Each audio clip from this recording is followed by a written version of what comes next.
Good afternoon. I'm Pinellas County Sheriff Bob Gualtieri. So I want to start with some background and start by saying this, that there's really nothing more important that government does to ensure public safety and care for the most vulnerable among us, especially our children. It's at the core of what government does and what a government function is, and that is to take care of people, especially the kids.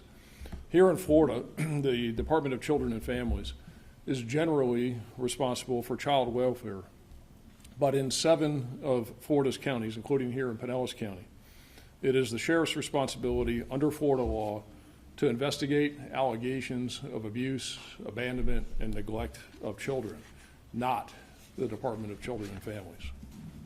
This includes allegations of institutional abuse or neglect, meaning the abuse or neglect occurred at the hands of an entity that's responsible for caring for the child, such as a school, daycare facility, social service agency, etc. The Pinellas County Sheriff's Office has had the statutory responsibility for conducting child welfare investigations here in Pinellas County since 1999, and we respond to about 10,000 allegations a year of child mistreatment or maltreatment. We have about 140 employees in our Child Protection Investigation Division. When we substantiate findings of abuse, abandonment, or neglect, we have to decide whether to leave that child in the home or facility with appropriate services under a safety plan, or to remove the child from his or her parent or caregiver. In either case, leaving the child in place with services or removing the child from the home, the provision of services and the placement after removal becomes the responsibility of the community-based care provider lead agency, or what is referred to as the CBC. The Florida Department of Children and Families has contracted the CBC lead agency here in Pinellas County to be Eckerd Connects Community Alternatives. In sum, we do the investigation, and when there is abuse or neglect, we turn the case over to Eckerd to provide services, and it is Eckerd's responsibility to case manage the child and family, and if necessary, place the child in foster care. Eckerd services have been substandard and in many cases ineffective, and that has caused a backlash on our child protection investigative efforts. This is something that we have been trying to work through with Eckerd and the Department of Children and Families for some time. But about a week ago, more egregious actions by Eckerd came to our attention. Eckerd's offices are located at 8550 Ulmerton Road, which is in the city of Largo. It's just to the east of here at the intersection of Starkey and Ulmerton Road. We learned that Eckerd has been having children who were removed from their homes because of abuse or neglect, and who should have been placed in the care of a family member or foster care live at Eckerd's administrative offices.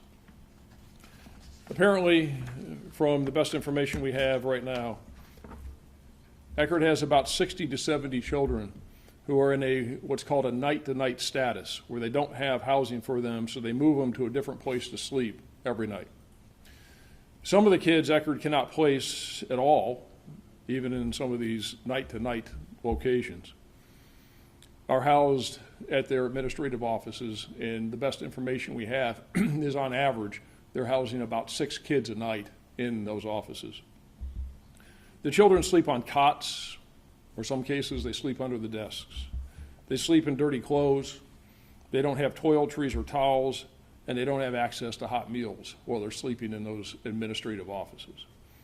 The Largo Police Department has responded about 30 times to Eckerd's offices over the last month, at all hours of the day and night, because the children sleeping and living are disruptive, causing problems with the staff, and running away from the offices. The conditions in which these children have been living at Eckerd's offices, frankly, is disgusting and deplorable. The conditions are as bad or worse than the living conditions from which the children were removed when we investigated the conditions at the children's homes. Children have received physical injuries while living at Eckerd offices. One child took unprescribed medication, and another child overdosed on unsecured drugs and had to be transported to the hospital by EMS. More specifically, last Thursday, 3 teens living at the Eckerd office, unbeknown to the staff member, left the office, and this was in the nighttime hours, and went to the rear of the building and climbed on a ladder to get to the roof. One child fell and lacerated his stomach on a piece of metal sticking out of the ladder. The children flagged down a police officer who was in the area, and the injured child had to be transported to the hospital by ambulance. Last Friday, children who Eckerd had living at their offices had their medication being stored unsecured in a conference room. One of the kids living there got access to the medication that was not his, and another overdosed on his own medication because it was unsecure, and he too had to be transported to the hospital by ambulance. These night-to-night placements have also led to Eckerd placing children in unlicensed facilities for the night. In one situation, a child was being transported by an employee of one of these unlicensed facilities,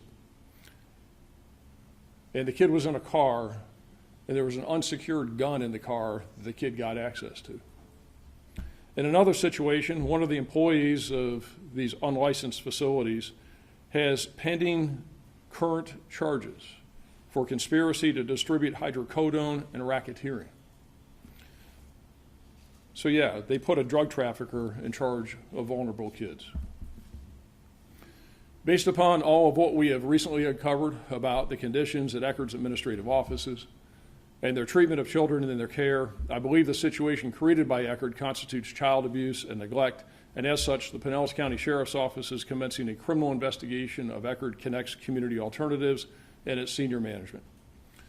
A corporate entity can be charged with a crime, and Eckerd as an entity and senior management individually are the subjects of our investigation regarding child abuse and neglect. But the scope of this investigation may expand as we move forward in the investigative process.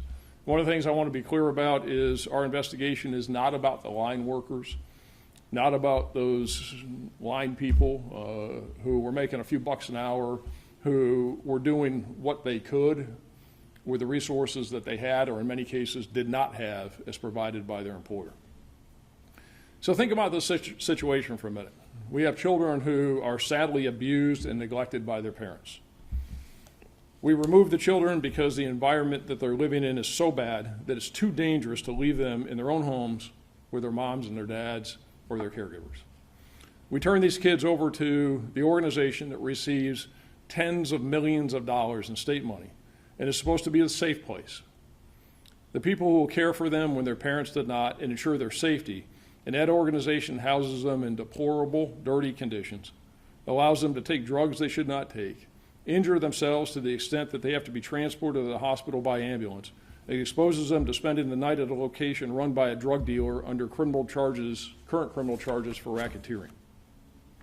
All this and more by the entity that is duty-bound to protect children and keep them safe. In announcing that we've started a criminal investigation into Eckerd for child abuse and neglect, including institutional abuse under Florida Statute 39.302, we're not going to be releasing any more specific details because this is now an ongoing criminal matter. We've assigned experienced detectives to conduct the investigation. I don't have a timetable on how long the investigation will take, but I assure the public that we will conduct the investigation thoroughly and diligently. I've been in communication over the last several days with Department of Children and Family Secretary Siobhan Harris, and we will continue to help and fully support DCF in its ongoing effort to ensure the safety of our vulnerable children here in Pinellas County while DCF transitions to a new CBC or community-based care provider. So that's the situation. Happy to answer any questions that I can that you may have. So what's happening right now with the 6 kids you on average you say per night are having to stay in those offices? Is this continuing as we speak? Yeah, we're trying to do away with it. DCF is working hard. I can tell you that Secretary Harris has deployed a number of people from DCF out of Tallahassee here to Pinellas County. DCF has taken an active role. They're overseeing things, and we're working hard with them to make sure that the kids are safe. Can you talk a little bit more on who this criminal investigation target is? Is it the board? Is it the administration? Who is it? Well, really, again, it's the entity itself is who we're looking at, and an entity which includes the corporate entity of Eckerd. But again, the senior management as well. And I'm not going to name names at this point, but suffice it to say it's senior management and people who were engaged in certain acts or not engaged in certain responsibilities that they had, and again, abuse or neglect. So it'll be pretty far-reaching, the investigation, and we're going to, again, conduct it fairly, but diligently, and hold people accountable where they need to be held accountable. And I give you some of the things here because I think it's important that people know that this is bad and the extent to which this has been going on. And it really just came to light and came to our attention, the magnitude of this within the last week. And within the last, when the state terminated their contract, I think earlier in the week, I interviewed the chair of the board, and he said, he admitted that they had a lot of problems. But he also said he blamed it on money, lack of money from the state. Do you buy that? Did he ever go there and look at these deplorable conditions that I've seen? Did he know about them housing kids with an organization with somebody under active criminal charges for racketeering and trafficking in hydrocodone? Know about kids having access to guns? Knowing about kids having their guts split open? Knowing about kids overdosing on drugs? That isn't about money. That's about just failing. That's not about doing the right thing. Look, we have a contract with the state to conduct these investigations, to conduct child welfare investigations. We have money challenges. No doubt we have money challenges. And we got to work hard to make it work. But you don't whine about it, you fix it. And if you can't do it, you go to the state and you say, hey, look, this isn't working and here's why. You call Secretary Harris. You call people in the legislature, you do what you have to do. But you still do your job and you don't expose kids to danger while you're trying to fix it. You figure out a way to make it happen. I don't know whether they have money problems or not. We all got money problems. But we make it happen. And you don't do these things that I'm talking about. And there's more than this. I'm just giving you a flavor of it. The chair also said to us yesterday that a lot of these kids are allowed to refuse services. Do you know if any of the 6 or those children did that? Refuse services? No, I mean, they're sleeping in the offices in dirty clothes with no hot meals, shower facilities that nobody should get into. They're filthy. In these conditions, is that what services are they refusing? I mean, there may be sometimes, that's not what we're talking about here. I mean, they may be refusing some types of services, whether it be, I don't know, mental health services. I'm not sure what he's talking about. But these are kids that have been removed because the situation they were in at their homes was so bad that we felt that we couldn't leave them there under a safety plan and with any type of in-home services. So we got to put them at a place where they're safe. And they went to a place that is as bad or worse than the place we took them from. I mean, that's the crux of it. And the rest of it is all excuses at this point as far as I'm concerned. I mean, you don't let this happen. You don't allow these conditions to exist. And nobody ever said that these kids were not challenges. But look at what the conditions they're coming from. Look at the situation. Look at their lives. You're talking about a lot of these kids are 12, 13, 14 years old, younger, some older, but they're vulnerable. And they need help. And we as a community, we as a society have an obligation to them. And they've been failed. Sheriff, a lot of times you don't comment on active investigations. This was just starting. Why was it important to announce that this investigation was taking place now? Because people need to know what's going on out there. Because it is important to the community, and also important that the community know that we're on it and we're looking at it, and we're going to do everything that we can possibly do to ensure the safety of the kids in Pinellas County. So I think it's important. This is one of those things where information was put out there. It needs to be put out there as much as we can in its totality so people understand the seriousness of it. The gravity, but that we're on it. And we're working closely with DCF, and we're going to do all we can to get this right. Are you able to describe what some of these unlicensed facilities were, aside from the office? Was it like a hotel or? No, I'm not going to get into it. Most of them were organizations. So it isn't like they're just sticking them in. No, they're organizations, but they're unlicensed. So which means the people aren't going through background checks, which means they're not vetted, which means you have somebody that's got an active criminal charges for drug trafficking and racketeering that are put in charge of kids. It means you got people that are driving kids around, they got guns in their cars, and you got a 14-year-old that gets access to a gun. I mean, those are the things that happen in these, unlicensed, but there are organizations primarily.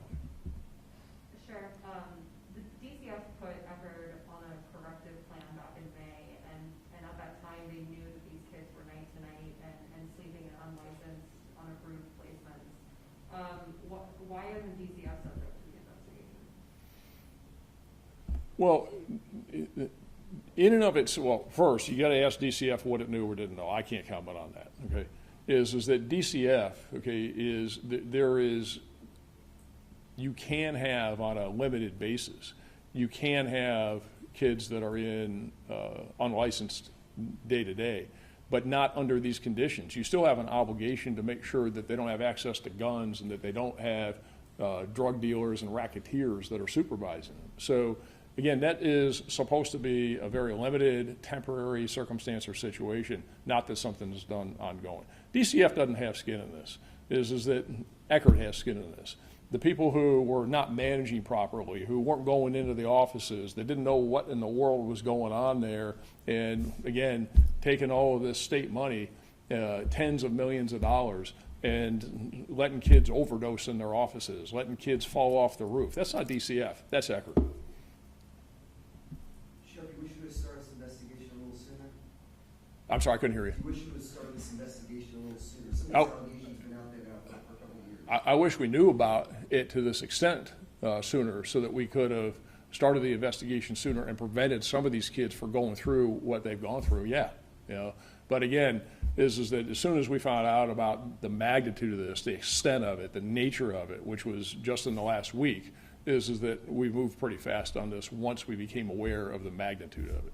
What's the avenue, maybe somebody who, like you were saying, these line workers, these folks who were in it trying to just do the best work they could with what they had, what's their avenue of being able to report something like this to you? Well, they can. Anybody can report. I mean, there are mechanisms through the hotline and through other ways that they can report. But, these people were employees of that organization and, probably trying to hold on to their jobs because that's all they had. Those people are in a tough situation. They're in a tough spot. I mean, they're as much, quote, victims as anybody else. So, I want to say and make clear again, since you raise it, that this is not about those line workers. This isn't about those employees. Those are people that are just trying to do their job, and they are in a very, very tough situation. That's not the focus of what we're going to look at. The people in the higher up positions, the organization itself, the ones that made these decisions, either did things or didn't do things, those are the ones that need to be held accountable. Would you want to comment on the Inspector General's report that showed that some of the executives at the top were overpaid? Is that part of this investigation? Not part of this investigation. We don't have any jurisdiction over that. That's something for the DCFIG to look at. Everybody knows what's going on with that. Of course, I'm aware of it, but that has nothing to do with us. And I know you mentioned 6 specific cases, but how many kids overall would you say you believe Eckerd could have failed or put in danger? Tons, lots. I mean, I'll be clear with this, there's an average on any given night of about 6 kids that are being housed in their offices. But those kids move around, that varies. So it's not just 6 cases. There's a number of kids that have been housed there in those, what I'll just characterize as deplorable conditions, because they are, for an ongoing basis for a long time. And so we'll figure out exactly how many victims there are. And then you've got the kids that are in this night-to-night status and the other circumstances that they've been exposed to. So I think, again, and one of the reasons why I explain this the way it is, because the magnitude of this is pretty broad. And I think the scope of it is pretty broad. And we're probably at the tip of it, and that's why we're going to conduct an investigation and see what's there. I believe there's enough to certainly commence the investigation and a criminal investigation. We'll let the facts and the evidence take us down the path. We'll see where it goes. So when we're talking about more than obviously just 6 kids, I know you mentioned 60 to 70 in this night to night, what happens to them now? I mean, right now when this investigation is going on, how do we know they're safe? Well, I mean, that's hard. I can tell you. So as an example, I'll give you an example, because how do you know they're safe is that the Department of Children and Families is here. They're making a significant effort to ensure that the kids are safe. They brought staff in, they're doing checks. We helped them yesterday. They had some questions yesterday. DCF was here. They had some questions about 93 kids, okay, that they had some questions about. They were in the 3-year-old range, about whether those kids were safe, about whether those kids had received the right services. And there were a lot of questions about that. So yesterday we took 30 detectives, and they went out and put eyes on all 93 of those kids just to verify, to make sure. So those are the kinds of things that are going on to make sure that nothing's falling through the cracks, and to do the best we can until they transition us to a new CBC that will hopefully come in and get this right.